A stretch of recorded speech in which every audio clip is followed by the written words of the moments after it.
नमस्कार, हरियाणा चौपाल में आपका स्वागत है और मैं हूं आपके साथ लोकेश जगबानी। कृषि कानूनों के मसले पर किसानों का आंदोलन लगातार जारी है और अब इसे अलग अलग जगहों से समर्थन मिल रहा है। बीते दिन हरियाणा के जींद में महापंचायत हुई, जिसमें तीनों कृषि कानूनों का वापस लेने का प्रस्ताव पारित किया गया। अब किसान संगठनों की ओर से 6 फरवरी को होने वाले चक्का जाम की तैयारियां की जा रही है और इसी बीच हरियाणा सरकार में मंत्री अनिल विज ने किसान आंदोलन को लेकर बयान दिया। उनका कहना है कि किसानों का आंदोलन अब एक राजनीतिक प्लेटफॉर्म बन चुका है। सरकार ने अब भी बातचीत के रास्ते खुले रखे हैं। ऐसे में किसानों को 6 फरवरी को चक्का जाम नहीं करना चाहिए।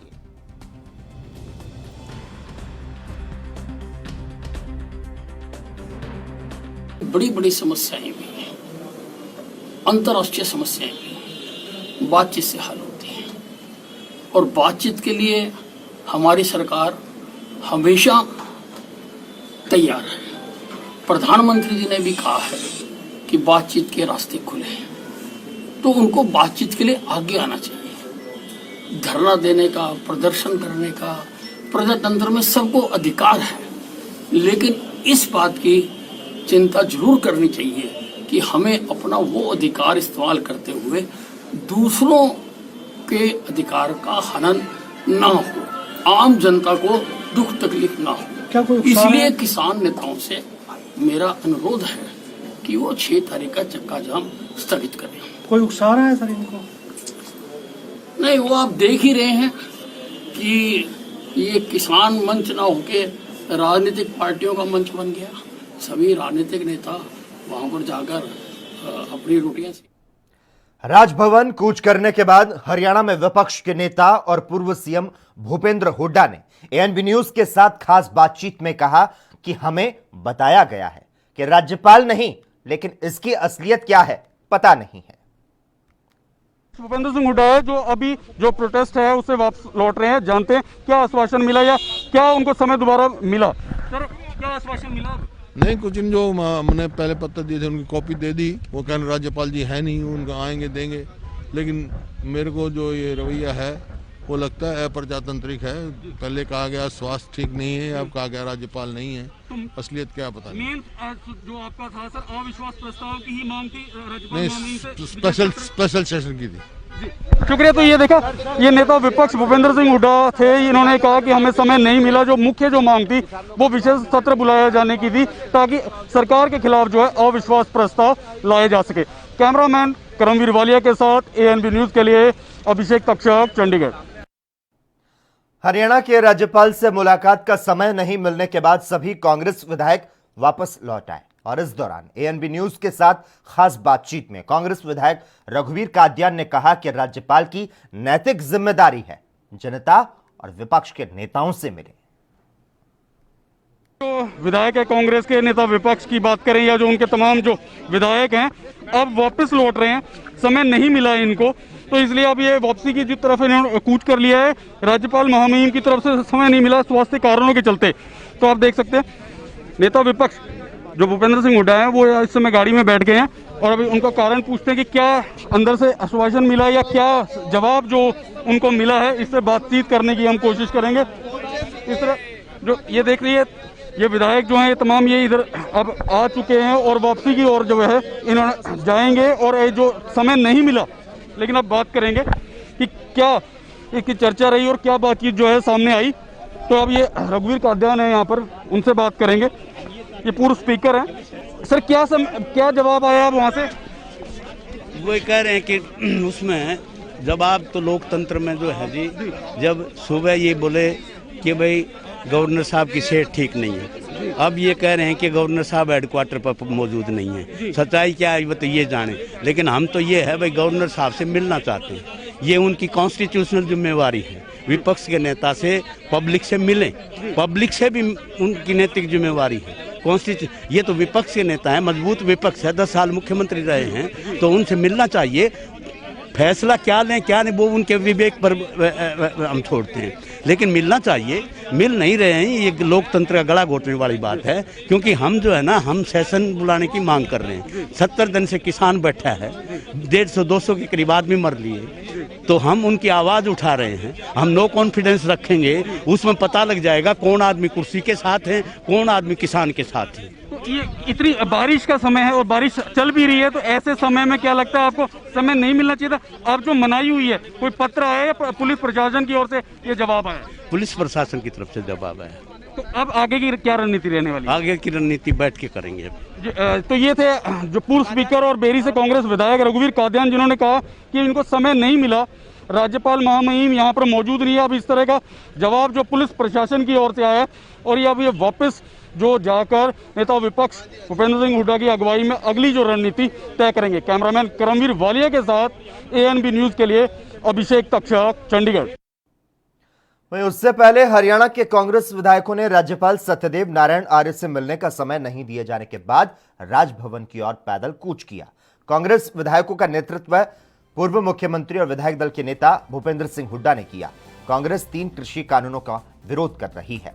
हुड्डा केंद्रीय कृषि कानूनों से पैदा हालात और किसान आंदोलन के बारे में चर्चा के लिए हरियाणा विधानसभा का विशेष सत्र बुलाने की मांग कर रहे हैं। इस बारे में कांग्रेस के विधायक राज्यपाल से मिलना चाहते थे। हरियाणा के कांग्रेस विधायकों ने राज्यपाल से मिलने का समय मांगा था। भूपेंद्र सिंह हुड्डा ने कहा था कि अगर राज्यपाल ने आज सुबह 11 बजे तक मिलने के लिए समय नहीं दिया तो कांग्रेस के विधायक राजभवन की ओर पैदल कूच करेंगे। राज्यपाल द्वारा मिलने के लिए समय नहीं दिए जाने के बाद कांग्रेस विधायकों ने पूर्व सीएम भूपेंद्र सिंह हुड्डा के नेतृत्व में हरियाणा एमएलए हॉस्टल से राजभवन की ओर पैदल कूच किया।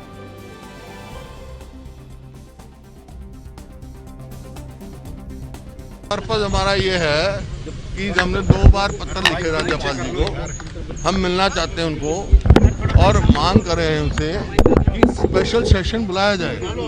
और 4 बार मिलने का समय ले लिया, समय हमारे को मिला नहीं। आज स्वास्थ्य ठीक नहीं, पिछली बार भी यही था। वो कॉन्स्टिट्यूशनल हेड है और हम लोगों की आवाज़ उठाना हमारा फर्ज है। आज हरियाणा के जो है ये मौजूदा सरकार जो ये लोगों का विश्वास खो चुकी है, विधायकों का भी विश्वास खो चुकी है। और ये कानून जो है ये किसान विरोधी है, केवल किसान विरोधी नहीं, उपभोक्ता के भी विरोध में है, गरीब आदमी के भी विरोध में है। तो इस वास्ते हम चाहते हैं स्पेशल सेशन बुलाया जाए और हम उसमें नो कॉन्फिडेंस मोशन लाएंगे और सरकार की जो है सारी पोल खोली जाएगी और जो भी चाहते हैं अमेंडमेंट लेके आएंगे। लेकिन अभी स्पेशल सेशन बुलाने की हमारी प्रार्थना हम लेके जा रहे हैं। सारी समस्या बाहर है, वो तो ऐसा काम कर दिया कि दिल्ली मेरे देश की राजधानी है, मैं दिल्ली अपनी राजधानी में भी नहीं जा सकूंगा तो कहाँ जाऊंगा। विपक्ष के नेता मिलने जा रहे थे गाजीपुर बॉर्डर, लेकिन वो रोक दिया गया रास्ते में।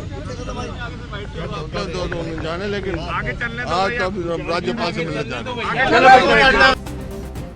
हरियाणा के कांग्रेस विधायकों ने राज्यपाल सत्यदेव नारायण आर्य से मिलने का समय नहीं दिए जाने के बाद राजभवन की ओर पैदल कूच किया।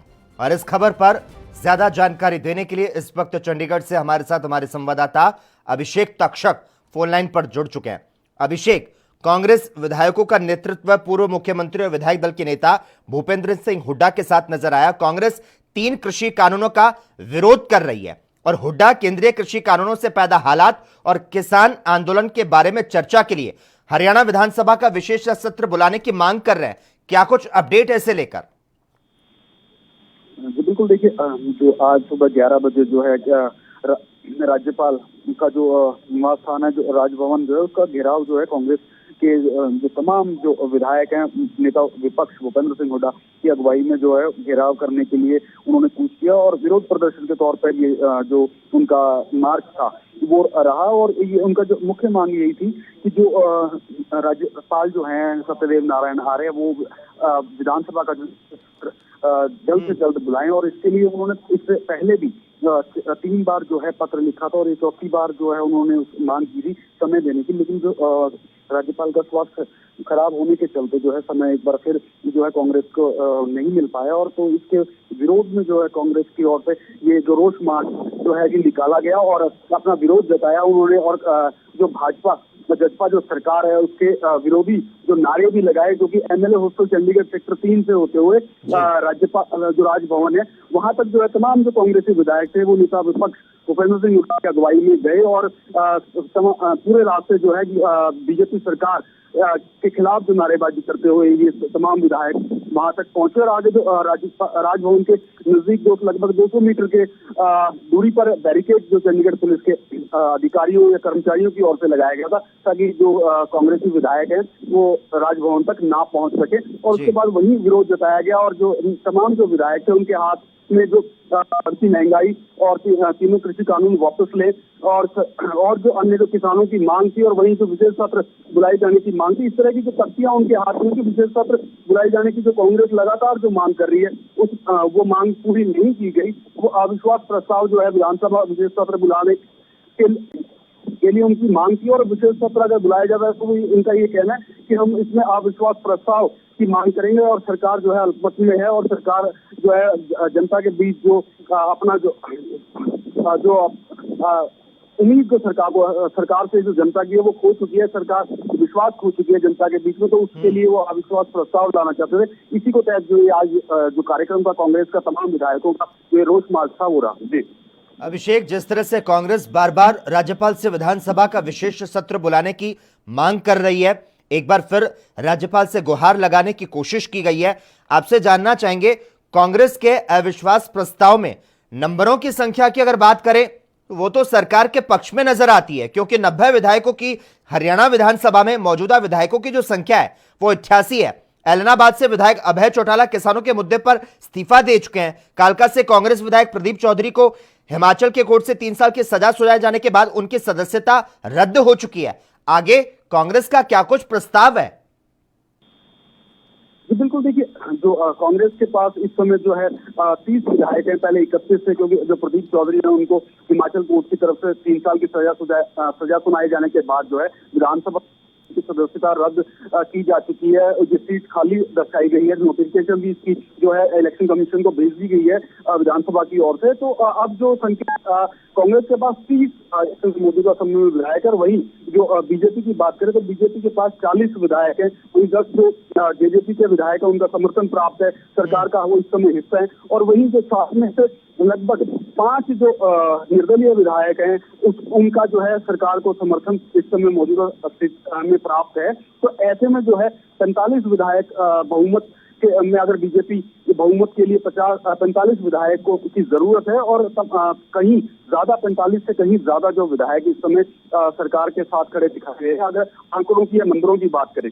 लेकिन जो कांग्रेस है उसको कहीं ना कहीं इस आभास है या लगता है, उनका दावा है कि जो जिस तरह के किसान आंदोलन चल रहा है और किसानों के हित की जो लड़ाई लड़ने का काम जो कांग्रेस कर रही है, वैसे ही कई और विधायक जो हैं, चाहे वो जेजेपी से संबंध रखते हो, चाहे निर्दलीय हैं, चाहे वो बीजेपी के वो अंदरले खाते और जेजेपी के तो खासकर और निर्दलीयों ने किसानों का समर्थन करने का भी ऐलान किया था। तो उनको ये लगता है कहीं ना कहीं अगर अविश्वास प्रस्ताव विधानसभा में लाया जाता है तो सरकार के खिलाफ जो है काफी जो विधायक ऐसे हो सकते हैं जो सरकार के खिलाफ वोट करें। जी अभिषेक, जिस तरह से राज्यपाल ने मिलने का जो समय है वो दिया ही नहीं है, कांग्रेस ने यहां पर सरकार को घेरा है, हल्ला बोल करते हुए नजर आए, आपसे जानना चाहेंगे आगे की अगर बात की जाए तो कांग्रेस विधायक आगे गठबंधन सरकार को घेरने की किस तरह से रणनीति बनाएंगे, क्या कुछ इनकी तैयारी रहेगी?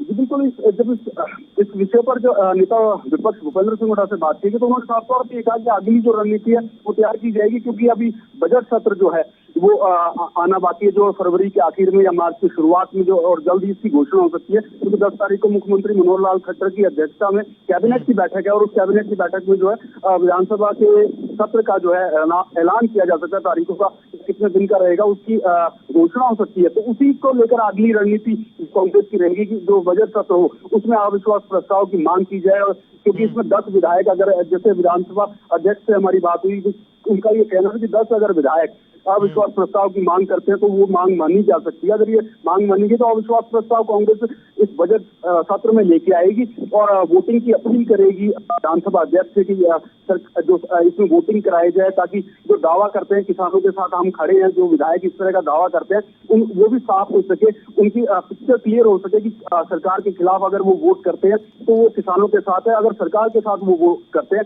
तो इसका मतलब उनका दोहरा जो चेहरा है वो सामने आ सकता है। तो अब जो अगली रणनीति है वो बजट सत्र को लेकर बनाई जाएगी कांग्रेस के द्वारा और अविश्वास प्रस्ताव की मांग बजट सत्र में की जाएगी। जी अभिषेक, आज जिस तरह से राजभवन पैदल कूच किया गया, और ठीक इसके पहले की बात करें तो भूपेंद्र सिंह हुड्डा ने ट्वीट किया था कि कांग्रेस विधानसभा में कृषि कानूनों को रद्द करने का प्रस्ताव लाएगी, और जिस तरह से एपीएमसी एक्ट में संशोधन का जो बिल है वो भी लाया जाएगा। कांग्रेस ने तमाम ये बातें कही ताकि किसान को न्यूनतम समर्थन मूल्य की जो गारंटी है वो मिल सके, एमएसपी से कम पर खरीद करने और कानूनी कार्रवाई जो है वो हो सके। विधानसभा में सरकार के खिलाफ अविश्वास प्रस्ताव जो है वो लाया जाना है। लेकिन अगर हम बात करें हरियाणा सरकार की, तो उनकी क्या कुछ रणनीति है इस पर?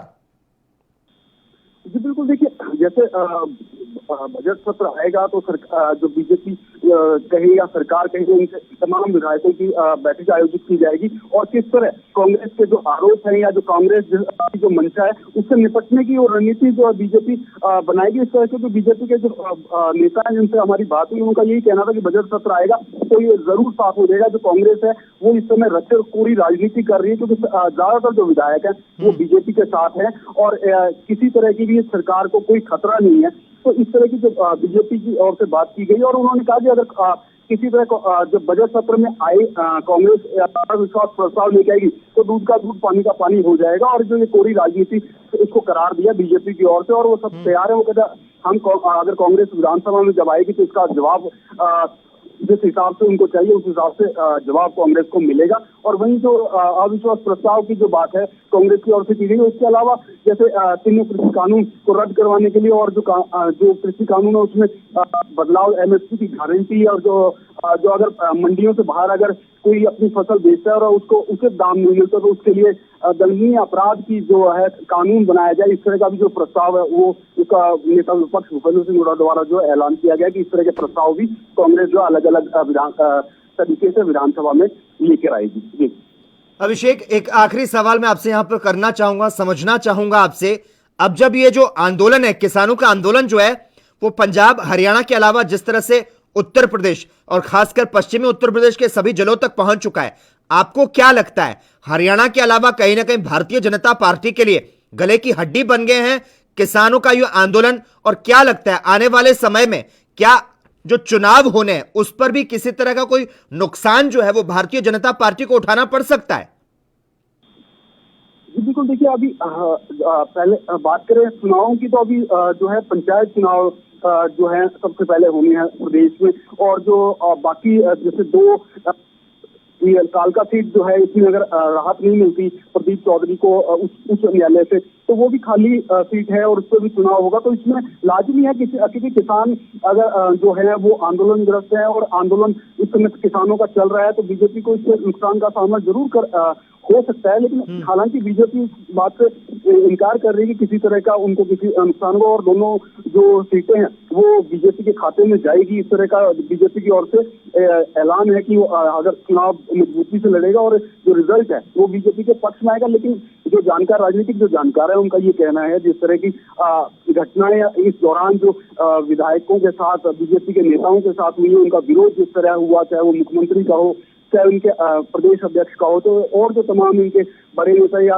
विधायक है उनका, तो उससे ये अनुमान एक लगाया जा सकता है कि किसान और जनता के बीच में इस समय रोष है और उसका नुकसान आने वाले चुनावों से चाहे वो पंचायत के चुनाव हो चाहे दो जो उपचुनाव जो हो उनसे इसका असर देखा जा सकता है। जी अभिषेक, एक तरफ भूपेंद्र सिंह हुड्डा जो है हरियाणा सरकार को घेरते नजर आ रहे हैं तो वहीं दूसरी तरफ हरियाणा के जो कृषि मंत्री हैं जेपी दलाल, उन्होंने किसान आंदोलन के बहाने जिस तरह से कांग्रेस पर निशाना साधा, उन्होंने कहा कि लोकतंत्र में हर वर्ग को आंदोलन करने का तो हक है, लेकिन जैसा उन्होंने कहा कि कांग्रेस किसानों के कंधे पर बंदूक रखकर चला रही है, आपको क्या लगता है क्या बातचीत से ही इस मुद्दे का समाधान होगा? और क्या लगता है किसके मंसूबे जो हैं वो पूरे होंगे या किसके मंसूबे जो पूरे नहीं होंगे? जी बिल्कुल, देखिए ये भी जो कांग्रेस का जो अभी रोष मार्च था उस समय हमने सवाल किया नेता विपक्ष से कि इसमें अब क्या बातचीत का होना चाहिए, बातचीत का जो दौर है वो दोबारा होना चाहिए। तो उन्होंने इसको साफ तौर पे कहा कि हाँ बातचीत से ही किसी अगर समस्या का हल निकालना और सरकार को पहल करनी चाहिए किसानों के साथ जो है बातचीत का दौर दोबारा से शुरू करे, क्योंकि एक लंबा समय हो गया है किसानों का जो आंदोलन चल रहा है और जो सरकार जो जिद पे है उससे भी पीछे हटना चाहिए। किसानों के हित की जो बात है वो सरकार को सोचनी चाहिए। और वहीं जो आपने कहा, जैसे कि जेपी दलाल जो कृषि मंत्री है प्रदेश के, उन्होंने कहा कि कांग्रेस जो है किसानों के कंधे पे बंदूक, तो वो उन्होंने कहा कि ये पहले भी इस तरह के बीजेपी के तमाम नेताओं का आरोप सामने आता रहा है कि वो कांग्रेस पे कह रहे कि वो कोरी राजनीति कर रहे हैं और किसानों को जो है बरगलाने का जो काम है, इस समय जो आंदोलन जो खड़ा हुआ है वो एक कांग्रेस की सोची समझी साजिश के तहत, और कांग्रेस ही जो है किसानों को बरगला रही है और उकसा रही है, तभी ये जो किसान है वो इस तरह का आंदोलन या जनता में जो जिस तरह का माहौल है, इसमें जो मेन जो भूमिका है वो मुख्य विपक्षी दल जो है कांग्रेस, उसकी ही रही है। जी चलिए, तो फिलहाल हरियाणा कांग्रेस के विधायकों ने केंद्रीय कृषि कानून के विरोध में राजभवन की ओर पैदल कूच किया। इन विधायकों का नेतृत्व पूर्व मुख्यमंत्री भूपेंद्र सिंह हुड्डा कर रहे थे।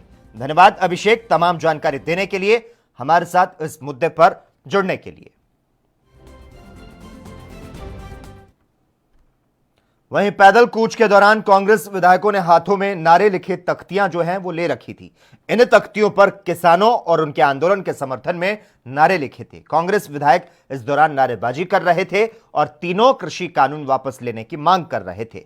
पूर्व सीएम भूपेंद्र सिंह हुड्डा ने कहा कि कांग्रेस किसानों के आंदोलन का समर्थन करती है और तीनों कृषि कानूनों को वापस लिए जाने की मांग करती है। दूसरी ओर बारिश के बीच हुड्डा ने राज्यपाल पर आरोप लगाए।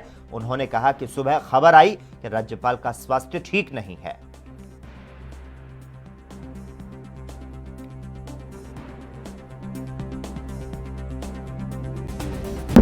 वो कह रहे राज्यपाल नहीं है जी।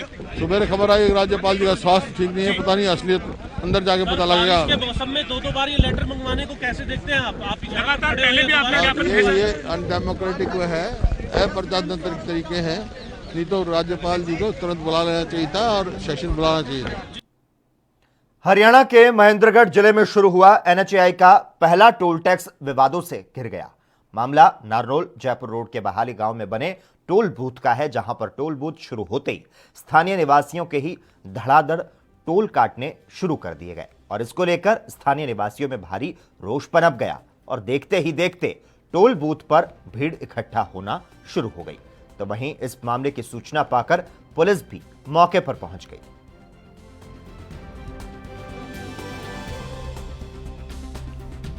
हम इसलिए पूछे हैं, यहाँ जो नया टोल प्लाजा बना है ये बिगर सूचना के तो यहाँ चालू कर दिया और इन लोगों ने जब लोकल लोग यहाँ से आने जाने लगे तो उनके साथ मार पिटाई करने का काम किया।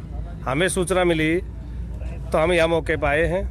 तो अब ये लोग कह रहे हैं कि भाई हम लोकल को फ्री करेंगे, तो हमने इनसे एक ही बात कही कि भाई लोकल जो भी नांगल चौधरी का आदमी है, क्यों हमारा जिला मुख्यालय नारनौल पड़ता है, जो भी हमारे सारे दफ्तर नारनौल में है, तो हमारे यहाँ के हर नागरिक को दिन में 2 बार भी जाना पड़ता है, 4 बार भी। जो मेरे यहाँ 15 किलोमीटर दूर जो हमारा गाँव पड़ते हैं उनको नांगल चौधरी दिन में 4 बार आना पड़ेगा। क्यों? तहसील यहाँ पे है, थाना यहाँ पे है, BDO ब्लॉक यहाँ पे है। वो लोग कितनी बार इनको टोल देंगे? सारे किसान लोग हैं कि हमारा तो ये लोकल सारा, मेरी एक ही सबसे इनसे सरकार से और टोल वालों से कि नांगल चौधरी क्षेत्र के मेरे जितने भी गांव पड़ते हैं उन सबको आपस में जोड़ने के लिए इनको फ्री किया जाए, इनसे कोई टोल नहीं वसूला जाए, इनके साथ जाति नहीं की जाए, गुंडा। मेरे को हाथापाई की सूचना तो नहीं मिली, लेकिन ये पता लगा टोल प्लाजा पर काफ़ी आदमी इकट्ठे हो रहे हैं। तो इस सूचना पर मैं मौके पहुंचा हूँ। मैंने पब्लिक से बात करी और पब्लिक ने बताया भी बिना सूचना के टोल शुरू कर दिया है। इसके लिए सूचना अखबार में प्रकाशित होनी चाहिए थी और हमारा एरिया नियुक्त करना चाहिए था भी कहाँ तक टोल लगेगा। हम आसपास के गाँव के आदमी हैं, खेतों में भी जाते हैं, एक दूसरे गांव में भी जाते हैं। इसके लिए कोई सीमा निर्धारित की जाए। जो लोगों को मैंने समझाया समझ के चले गए। इस संबंध में टोल इंचार्ज से बात करी, वो बोले भी अपना अखबार में निकलवा के जैसे पब्लिक संतुष्ट होगी उसके मुताबिक चलाएंगे। जारी कर दिया अखबार में।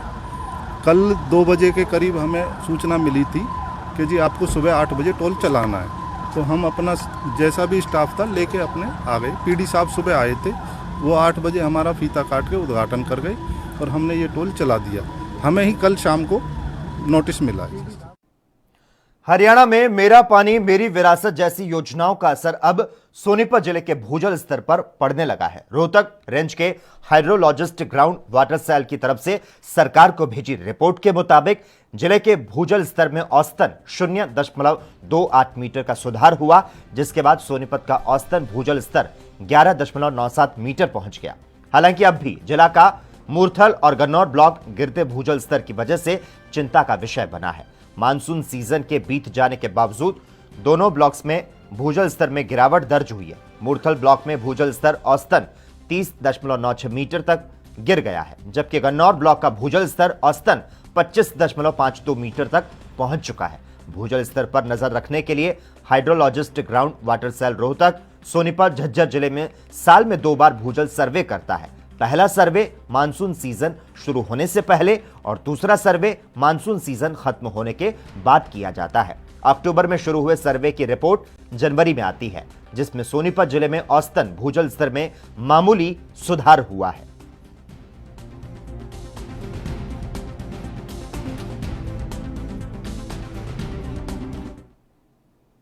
वहीं चरखी दादरी जिले के गांव खातीवास में आपको बता दें 152D कॉरिडोर में अधिकृत जमीन का मुआवजा बढ़ाने को लेकर ग्रामीण 20 फरवरी 2019 से लगातार धरना कर रहे हैं।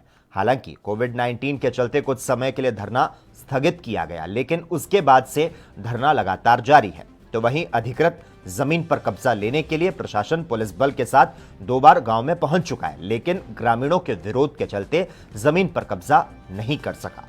धरना प्रधान अनूप ने कहा कि हम अपनी जमीन के उचित मुआवजे को लेकर धरना दे रहे हैं। हमारी जमीन पर गेहूं और धान की अच्छी फसल होती है और दादरी शहर के पास लगती जमीन को सरकार कोड़ियों के भाव में लेना चाहती है, लेकिन जब तक हमें अपनी जमीन का मार्केट वैल्यू के हिसाब से मुआवजा नहीं मिलेगा, तब तक हम जमीन पर कब्जा नहीं देंगे।